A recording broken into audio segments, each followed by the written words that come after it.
Hi, Sonja. Thanks again for coming back to pln.info and sharing some more functional wellness talks. I'm so excited. Today, we are focusing on nutritional epigenetics, and you're the brilliant factor in this industry here.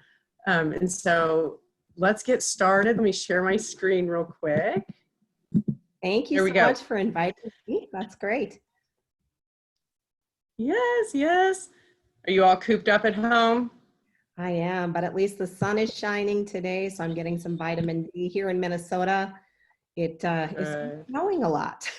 So we're just happy that the sun is out and I can help my good genes turn on because I'm getting some vitamin D. Exactly. Well, you know, out in the field, being on the education side, I get asked a lot of questions from medical doctors on nutrigenomics, epigenetics, nutritional epigenetics. What's the difference? Are they real? There's a lot of confusion about epigenetic mutation, quote unquote, and it gets construed into the concept of you're mutating DNA, we're making Ninja Turtles. And that is absolutely not the approach. There's no DNA mutation in epigenetics. And so I would really wanted to start out this conversation with the three broad definitions. So nutrigenomics, that is a scientific study of the interaction of nutrition and genes, especially regarding prevention and treatment of disease.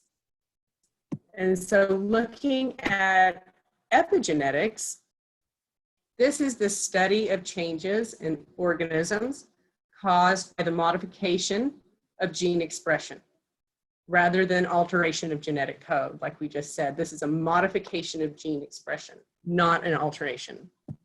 And so when you get to nutritional epigenetics here, the focus is on food at a molecular level.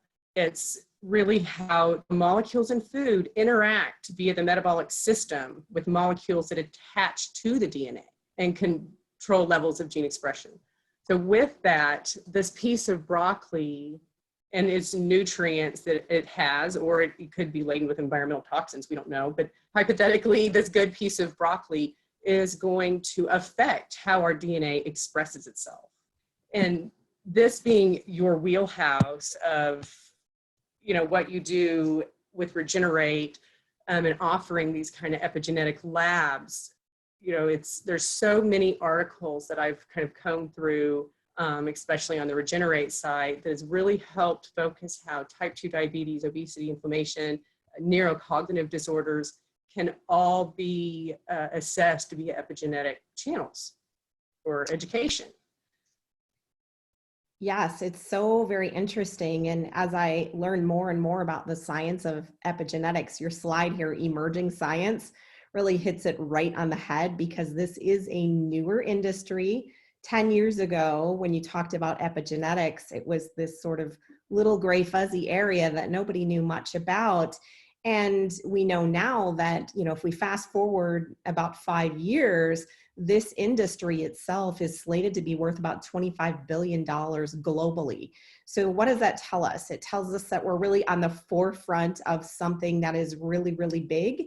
And I really truly believe that it's because the world is now focused and ready to embrace not only personalized wellness and nutrition, but personalized medicine. So we're not one size fits all. We're not here to be treated the same way, to take the same nutritional supplements, or even to eat the same diet for that matter.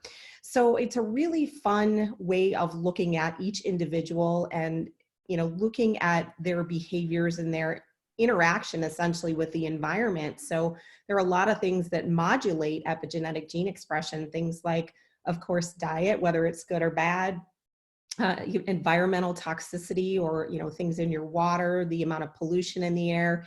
It would be interesting to see with what's going on with the coronavirus and, of course, the levels of pollution getting much better, you know, how that's affecting our epigenetic expression, because especially if you're used to living in a big city where you're exposed to smog all the time, of course, there's going to be a lot of positive changes based on that factor alone. But drugs and alcohol abuse, smoking, stress, exercise, whether it's too much or too little. So all of those things, of course, can impact our genetic expression. The problem is there isn't a lot of testing out there that correlates and brings all these things together, that really gives tangible information for patients and healthcare providers to come up with a roadmap to, in other words, what do we do with all of this information? So when I was in clinical practice as a dietitian, I would always sit down with a patient and I would take a lot of, history types of things. I'd sit down and take a food analysis. I would, really walk through their history, whether it was medication, medical history, all these different things. And I had a great history on the individual, but it was very difficult to assess the here and now and what's going on. So if you think about DNA is the who we are, of course, we know it doesn't change. And think about epigenetics is the what's happening now based on all of those factors.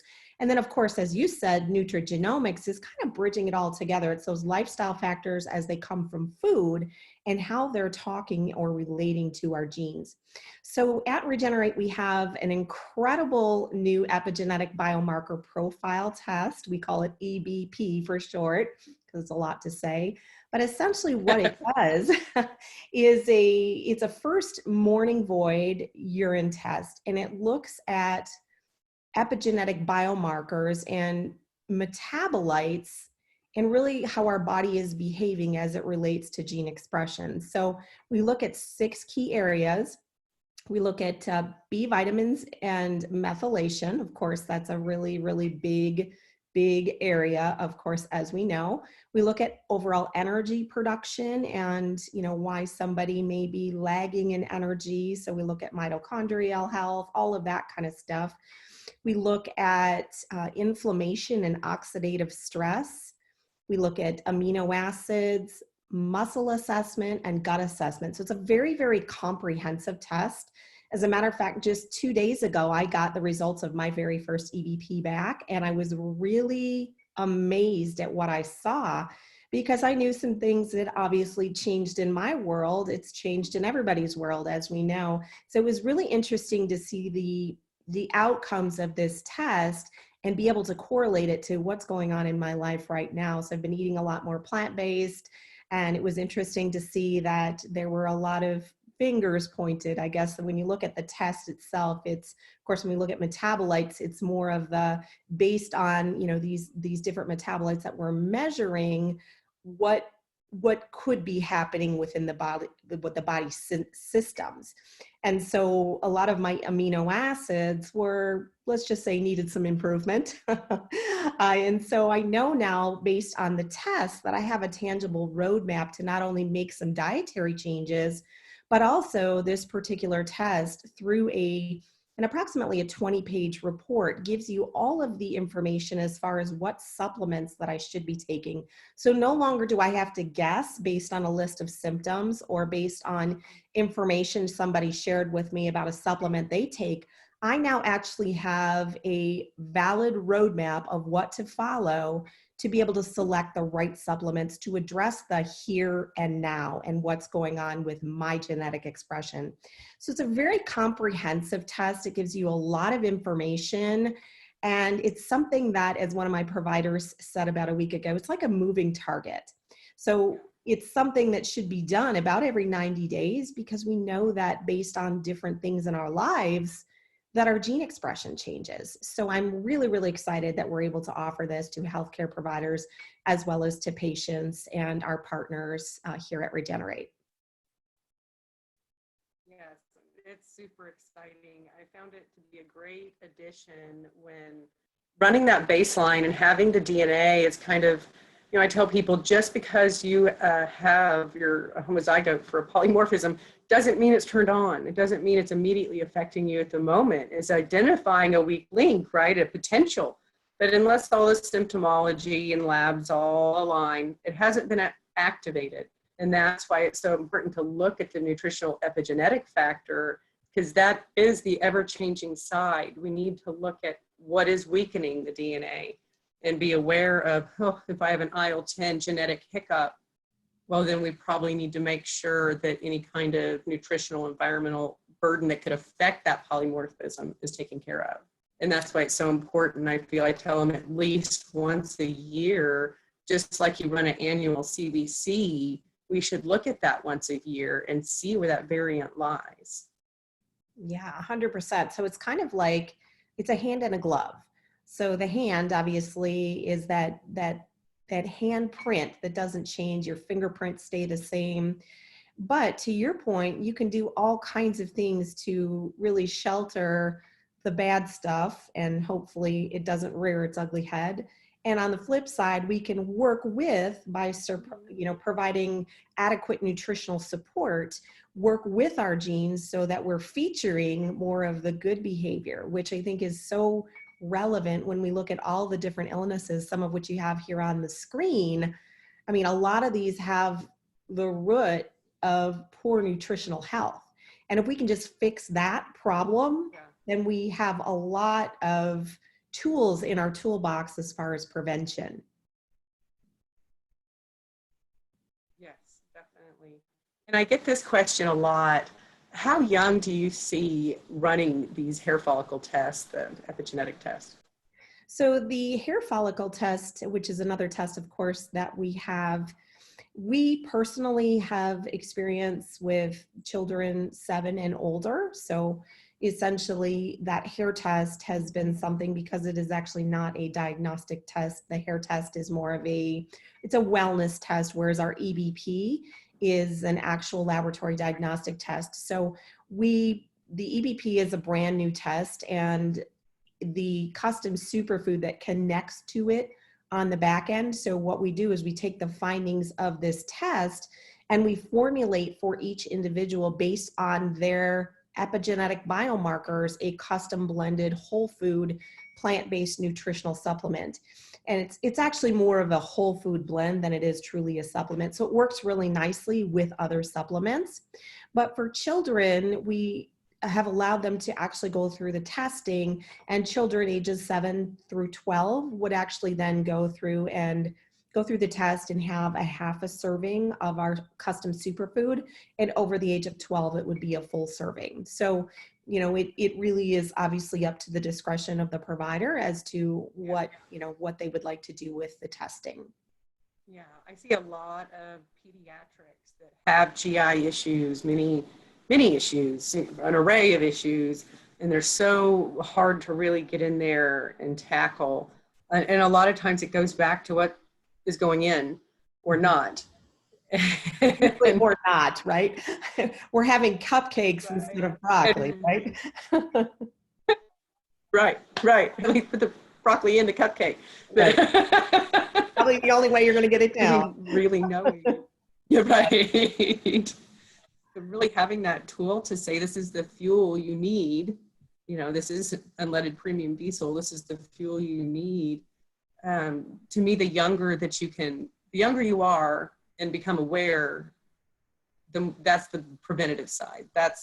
You're going to be able to prevent a lot of genetic expression along the way that can be prevented.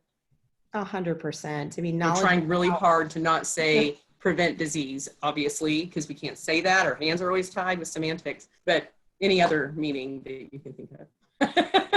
We'll just use the broad word of prevention, because we know that knowledge is power. Right. Of course, I think back to when I was a child and my breakfast every morning was, Cocoa Krispies and a chocolate covered donut.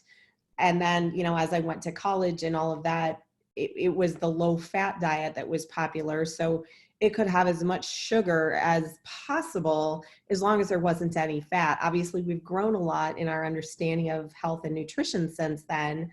But I think about how this is all evolved from that stage and even before that time to personalized wellness and personalized nutrition, and getting rid of this sort of blind guessing game of what it is that a person needs, because we've done that for way too long. So knowledge is power. When we have this roadmap, we can really make the appropriate nutritional interventions regardless of what supplement line a provider may be working with. There's a lot that we can do when we have that information to make a realistic change in a patient's life. Right, it is.